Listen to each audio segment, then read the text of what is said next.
সাল্লাল্লাহু আলাইহি ওয়াসাল্লাম তিনি আমার নবী হয়। দ্বিতীয় নবী সাল্লাল্লাহু আলাইহি ওয়াসাল্লাম কান্দি বলে ধরলে তাও তো আল্লাহ পাক রব্বুল আলামিনের রাসূল ও মেরাজ কি আল্লাহ পাক রব্বুল আলামিন বলে হে বারে তাআলা ফজর পড়িব আদম, যোহর পড়িব যোহর পড়িব ইব্রাহিম, আসর পড়িব উজৈর, মাগরিব পড়িব আয়ুব। মোৰ উম্মতৰ কাৰণে মোকো এটা হক দিয়া যাতে মোৰো নামাজ এটা আহি যায়, যাতে নামাজ পঢ়ি মুখ পায়। তাক কৈছিলে আল্লাহ পাক ৰব্বুল আলামিনক গোচৰ কৰিছিলে মইতো নবী হওঁ, মোৰো হকৰ কাৰণে কি কৰা মোকো এটা নামাজ দিয়া আৰু সেই নামাজৰ জৰিয়তে যাতে মোৰ উম্মতসকলে জান্নাতৰ জৰিয়া হ'ব পাৰে, জান্নাতৰ জৰিয়া হ'ব পাৰে। যে আল্লাহ পাক ৰব্বুল আলামিনে কৈছিলে হে জনজানৰ বাদশাহ ৰহমাতুল লিল আলামিন মইতো দি দিলো, ঠিক আছে তোমাৰ কাৰণে মই ঈশা নামাজ পেশ কৰিম। সুবহানাল্লাহ, ঈশাই নামাজ মই তোমাৰ কাৰণে পেশ কৰিম, কাৰণ ঈশাৰ নামাজ ভাৰী নামাজ হয় আৰু ঈশা সকলো নামাজতকৈ ঈশাৰ নামাজ সওয়াব বেছি, ঈশাই নামাজৰ সওয়াব বেছি। কাৰণ ঈশাৰ নামাজ কোনো মুছলমানে সহজে পঢ়িব নোৱাৰে। ঈশাই নামাজটো কোনো মুছলমানে সহজে পঢ়িব নোৱাৰে, কাৰণ কঠিন নহয়। কাৰণ সেই টাইমত ইমান বেলেগ ইমান কাম কাজ আহি যায়, কোনোবাই বগলত থাকে, কোনোবাই টিভিত থাকে, কোনোবাই চিৰিয়েল চাই থাকে, কোনোবাই ক্ৰিকেট মেচ চাই থাকে।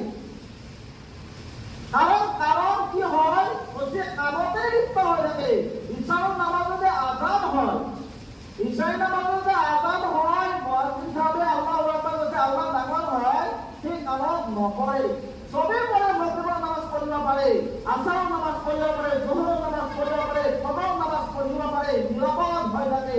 কিন্তু ঈশাই এনেকুৱা কাম কাজত শয়তানে হামলা কৰে, সেই শয়তানৰ পৰিচালৰ কাৰণে আমি ঈশাই নামাজ আদায় কৰিব নোৱাৰো। সেইকাৰণে আল্লাহ পাক ৰব্বুল আলামিনে কৈছে যিজন ব্যক্তিয়ে ঈশাই নামাজ পঢ়িব তেখেতে জানো মুহাম্মদক পাই গ'ল, যিনিকি আমাৰ নবী হয়, আমি তেখেতৰ উম্মত হয়, তেখেতৰ কাৰণে এটা নামাজ দিছে, ওয়াক্ত নামাজ দিছে, সেইটো হৈছে ঈশাই নামাজ। আৰু যিজন ব্যক্তিয়ে ঈশা নামাজ পঢ়িব, ঈশাই নামাজ পঢ়িব, সেইজন ব্যক্তি কৈছে সেইজন ব্যক্তি জানো কি হৈ যায় দোজাহানৰ বাদশাহ ৰহমাতুল লিল আলামিনৰ জৰিয়া হৈ যায়। সুবহানাল্লাহ, সেইকাৰণে আমি প্ৰত্যেক কি কৰিব লাগিব? ঈশাই নামাজ পঢ়িব লাগিব। যেহেতু দোজাহানৰ বাদশাহ ৰহমাতুল লিল আলামিনে কাল কিয়ামতৰ দিনাই আমাক সকলোৱে কি কৰিব? সুপাৰিশ কৰিব। আৰু যে ঈশাৰ নামাজ যদি আমাৰ নেথাকে, ঈশাৰ নামাজ যিজন ব্যক্তিয়ে পঢ়িব হুজুৰ পাক সাল্লাল্লাহু আলাইহি ওয়াসাল্লামৰ কাল কিয়ামতৰ দিনা হাছৰ বন্ধ হোৱাৰ পাছত তেখেতৰ হাতত ধৰি আমি সকলোৱে জান্নাতত যাব পাৰিম। আৰু যদি আমাৰ জিন্দগীত যদি ঈশাই নামাজ যদি নেথাকে নহয়, আমি জান্নাতত যোৱাটো মুস্কিল নহ'ব, আসান নহ'ব। ঈশাই নামাজ যদি আমি নপঢ়ো তেতিয়াহ'লে আমাৰ কাৰণে জান্নাত ৱাজিব নহ'ব। সেইকাৰণে আমি প্ৰত্যেক কি কৰিব লাগিব? যাতে মুহাম্মদক পাব পাৰোঁ। প্ৰথম নামাজ পঢ়িব আদম আলাইহিছ সালামৰ যি সওয়াব আছে সওয়াব দান কৰিব। তাৰপিছত যোহৰ নামাজ আমি পঢ়িছো, যোহৰৰ যি ইব্ৰাহিম আলাইহিছ সালামৰ কোৰবানী কৰিছিলে সেইখিনি যে আমাৰ সওয়াব আছিলে, সেই সওয়াব আল্লাহ তাআলা আমাক দান কৰিব। আছাৰৰ নামাজ পঢ়িব, ইমান আৰু একি নামাজ দিনত ভৰাই দিব। মাগৰিবৰ নামাজ পঢ়িব, কি কৰিব? আইয়ুব আলাইহিছ সালামে যে 4 ৰাকাত নামাজ পড়িছিলে, 3 ৰাকাত পড়িছিলে, 4 ৰাকাতৰ সওয়াব দান কৰিব। তবু আমাকো 4 ৰাকাতৰ সওয়াব যদি মাগৰিবৰ নামাজ পঢ়ো দান কৰিব। আৰু যদি আমি ঈশাই নামাজ যদি পঢ়িব পাৰোঁ, লগৰা দোজাহানৰ বাদশাহ ৰহমাতুল লিল আলামিনৰ হাতত ধৰি আমি সকলোৱে জান্নাতত যাব পাৰিম। সুবহানাল্লাহ,